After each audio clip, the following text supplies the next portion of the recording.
So now that we know how to use various video effects, let's talk about how to keyframe them, or another word for that is animation. So anytime we want to take an attribute of any clip, we can actually animate it using this little stopwatch right here, and it's known as keyframing in Premiere. So let's have a look at this project. I've just taken this clip of this snowboarder here. And, he's doing a double backflip with a twist there. Let's just say that I want to have that as something a little more dramatic. I want to have it zoom in from really, really small. Well, when I select my, video clip here, I know I can go to my effect controls, and then I'll just go over to motion, and you can see that scale is one of the attributes that I can adjust. And any of these numbers here that are in blue, you can just click and drag them left and right. So I'll take that back to 100, but it kind of gives me the idea of what I want to do. In this case, I want it to start really, really, really small, and then I want it to finish at normal size. So keyframing is all about thinking about it like that. What do I want it at the start, and what do I want it at either the end or in the middle of the clip? So what I'm saying is, at the start of this clip, I actually want it to be really, really, really small. I'm going to set it to 1. Now, I need to make sure I'm activating keyframing, or else it's not going to do anything. So I'm going to activate my keyframe, and then I'm going to say, you know what, at about, I don't know, a couple frames in there, I would like it to jump up to 100. And so now what'll happen is that will zoom in like that over a period of whatever this is, 10 frames or so, it zooms in. Now if I want it to go a little slower, I can separate these keyframes. And if I want it to go faster, I just put them closer together. So it's just a way to kind of keyframe things, right? Now you can keyframe multiple things. I could also say, you know what, at the end of this clip, I would like it to, I'm going to go under the opacity. And I can see that opacity has a keyframeable attribute. So I'll activate my opacity and say at this point I want it to be 100%, but at this point I want it to be 0. So that is now a manual fade to black as opposed to using a transition.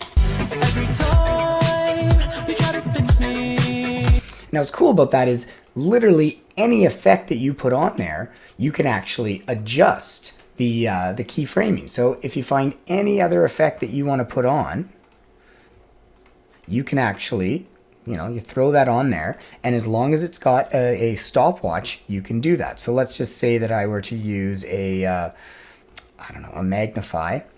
Okay, I'm going to put a magnify on that, and you can see what the magnify does is it actually takes a portion of it and just kind of magnifies it. So I don't know if it actually makes sense to use it here, but let's just say that I put it right there, increase the size of it, maybe increase the feather to soften out the edges a bit.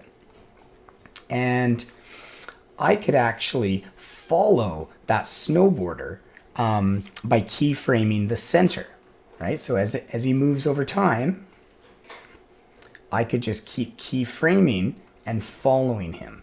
So he'd always kind of have that zoomed in look. Now, would it look weird? It might, but it's just an option, right? So anything that has that number and a stopwatch can be keyframed. Now let's take example of a title here. Now this title here, People Are Awesome compilation. I'm going to switch over to my graphics layout here. And when I edit this clip right here, you'll see that it's made up of 5 of layers, right? We got the People Are Awesome compilation, and then, my shape, which is the rectangle there. So I'm going to go back to my effect controls, and when I select it, it can look a little complicated here. What happens is you've got the graphics right here, and then you've got the video. Now the video is very similar to what we just did, right? I could scale the entire thing, I could move the entire thing, I could rotate the entire thing, and I could keyframe that. But because the text is actually built out into 5 different layers, I can actually keyframe each one individually. So let's just start with people, for example. Now, the way this happens, right now it's fading in. I'm going to get rid of that fade in by getting rid of the cross dissolve. So let's just say that I want to have the people come in from the left and the R come in from the right. What I would say is, all right, at the very beginning of this clip, I want to select people. I'm going to scroll down, and I'm going to keyframe the position here. Now currently it's at 450.5 and 246.1. Doesn't really matter what those are. Okay, but I'm going to activate my keyframe, and I'm going to move that off the screen just to there. Okay, so now it's minus 399.5 or whatever. And I don't want it to take too long, but a couple frames in, maybe like that, I would like to move it back to where it was. Something like that. Okay, so now what's going to happen is when I play this, people is going to fly in like that. Now I want R to do the same thing. So let's go to the R text and we're going to do the exact same thing. We're going to adjust the position. So at the start of this clip, I think I changed this. At the start of this clip, I'm going to move, I could activate the position here, and I'm going to move it to the other side, just like that. And now I can actually line it up with the keyframe that I did for people already too, right? So now I can move over, go right onto that dot there, that other keyframe, and I will move R back, so it's in the middle. So now I have two different objects that each have their own keyframing, and they come in like that. Okay, so now let's have awesome. Let's have the box appear first. So I'm going to go to the shape. And in this case, I don't want it to happen until people are come together. So then I'll move it to, I don't know, right about here. And I am going to, in this case, I'm going to have the opacity animate. So I'm going to take opacity and I'm going to say at the start here, right here, I want it to be 0. And then a few frames over, let's bring that up to 100. So now it appears. And if I want it to take longer, I can just spread those out. So then awesome, let's have awesome, let's have awesome just fly in from the bottom. Okay, so I'm going to go over to awesome. And I don't want that to happen until the red box has appeared. So I'll take that and I'm just going to move it over just a little bit to here. Remember, you can always move these keyframes after. So now I'm going to take the position of the text, awesome, there it is.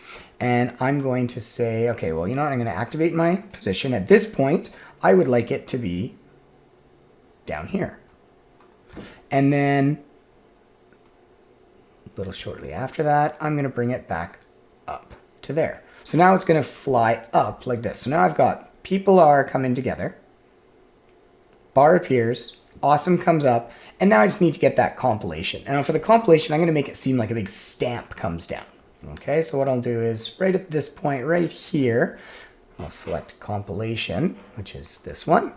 I'm going to have it do kind of a big scale. Now, if I select compilation, when I scale it right now, you'll see that it's actually scaling from the corner there. That's known as the anchor point. So I'm actually going to adjust the anchor point and just get that cross right in the middle. And then I'm going to move it. There we go. Maybe a little bigger, something like that. So what I want to have happen now is at this point in time, after all this stuff happens, I want compilation to kind of come in and thump down. Now I'm going to move over here and I'm going to say, all right, at this point in time, I want the, I want the scale to be 1/16. I'm happy with it right there. I'm actually going to go back a bit now. So a few frames before that, I want that scale to be big, like that. So now what's going to happen is it's going to play and it's going to drop in by scaling down. Now the problem is it's now on your screen the whole time. So in addition to that animating of the scale, I'm also going to animate the opacity. So right here, I will also animate the opacity. And I want to say at this point right here, when it's large, we shouldn't see it. But then I'll just move over maybe one frame and then I'll say, okay, now you can see it. So over a period of one frame, it's just going to appear. So it goes from 0% opacity to 90. Well, it's 99 there, but it's close enough. I got it to 99. And then it's going to fly down like that. So if I watch this, there we go. Now, if I decide I want to have the compilation kind of delay a bit, I'm going to move all those over. The other thing I might do with the compilation, might be kind of cool, is I'm going to give it a bit of a bounce. So as this moves over, it hits the ground, but it's got some impact there, right? So what I'll do is I'm going to say, okay, well, it goes from there to there, and then it's going to actually scale up a little bigger. Right now it's 1/16. Let's go 121, maybe even 125. and then over again. Let's go back to 116. So it kind of does this little jump, almost like a pulse. Maybe I'll just move each of those over one more. See how that looks. There we go. And it's really subtle, but you see you get that little bounce effect there. Now on top of that, if I were to be able to find like a really cool sound effect, you know, something that has like, I don't know, a big impact or something, that would actually give it a little bit of life too. So if I'm looking at my sound effects here and I go to, I don't know, motion pulse, these are in the common drive if you need them, or you can find them online. I'll just find an impact. Maybe I'll find a quick impact.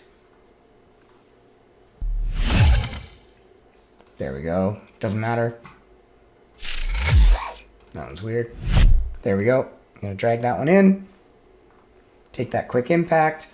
Line it up right here. So it's going to actually hit as soon as that compilation hits the ground, which is right just before it bounces right there. Line that up. You know, you might have to experiment a little bit, but let's see. There we go. Just gives it a little bit of life in there. Okay, so that's the theory of it. And if you have any effect at all, you can keyframe it, right? So whether that means you're getting into your colors and you want to take a clip like this, let's use the snowboarder one again. You know, I could go to my effect controls. Let me just add a Lumetri on there. So I could, for example, on our basic correction, I don't know, I mean, all these things you can adjust, right? The tint of the clip. So I could change the color of it like that. So I could actually start it right here.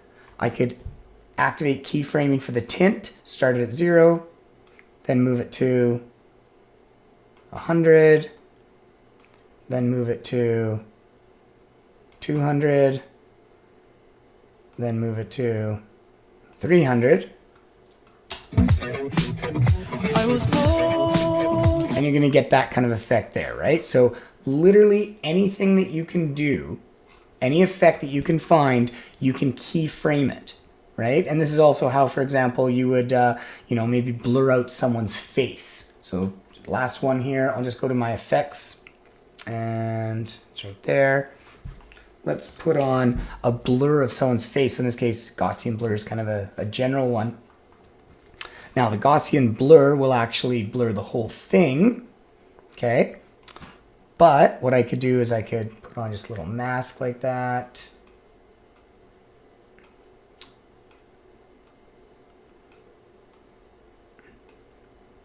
Something like that maybe. And I could animate. The mask path is how he moves, and the blurriness is just how blurry he is. So I could start it right here. It's not that blurry, but then a couple seconds in, for whatever reason, I want to blur it up a little bit. Okay, so you can see it actually blurs. Or for this case, I could actually click on the mask path, and I could animate it and just make sure that I am moving it with the guy's head. So every time he moves, I move it just like that.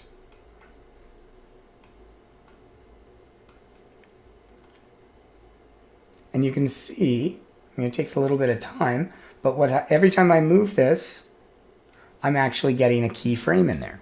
Now I'm going to get rid of the blurriness keyframe. I think it should just be blurry the whole time, you know, so on and so forth. This is not completely accurate, but you'll notice with all these keyframes in here that now that mask moves, so it always covers his face. Okay, so that's the basics of keyframing. Lots of cool stuff you can do with it.